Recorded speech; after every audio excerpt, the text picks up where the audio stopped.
Je ne sais pas si c'est moi qui lui tourne le dos ou bien c'est lui peut-être et qui par son attitude ne nous permet pas de mieux analyser la situation pour voir dans quelle mesure on peut provoquer une résilience.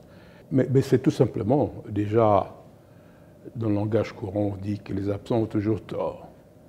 Et puis moi, je suis un politicien presque professionnel, je ne vois pas faire autre chose que la politique.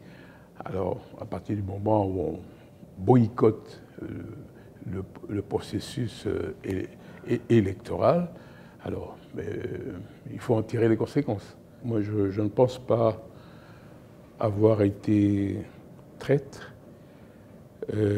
Si l'on raisonne en ces termes, je pense que c'est ma propre majorité qui m'a trahi. Après la 3e législature, au moment des élections, j'ai ramené à l'ancienne majorité 3 sièges. J'étais député national, député provincial et sénateur.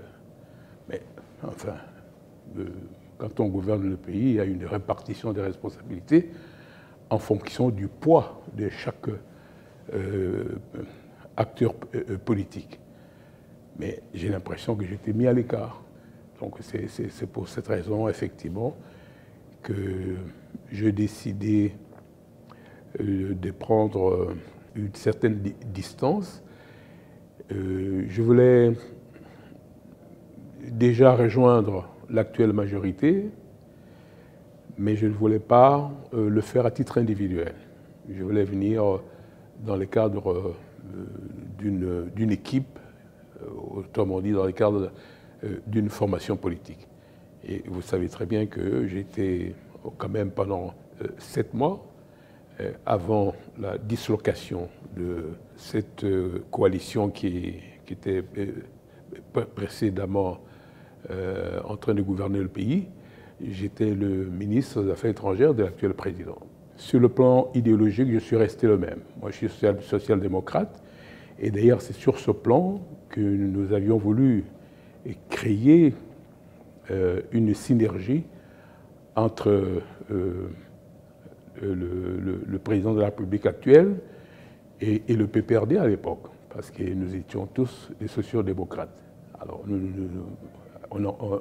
on n'excluait pas la possibilité d'une coalition permanente et qui allait même finalement viser la fusion de nos formations politiques afin qu'on crée un axe idéologique dans ce pays. Dans la coalition FCC-Cash, il ne faut pas oublier que dans cette coalition, les libéraux et les sociaux-démocrates étaient ensemble.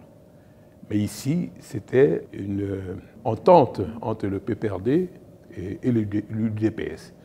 L'UDPS était membre observateur de l'Internationale socialiste et nous étions prétendants à faire partie de l'Internationale socialiste. Donc sur le plan idéologique, il n'y a rien qui nous opposait. Par conséquent, rien n'empêchait effectivement que l'on travaille ensemble. C'est particulièrement pour ça. Alors, mais voilà, les choses ont pris une autre tournure. Et maintenant, je le répète, je ne veux pas faire la politique de la chaise vide. Et ce qui importe, c'est que je sois utile à mon pays et à mon électorat. Et ça, c'est aussi quelque chose de très important.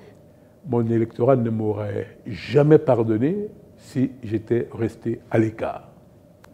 Parce que moi, je suis un élu et dans mon fief électoral,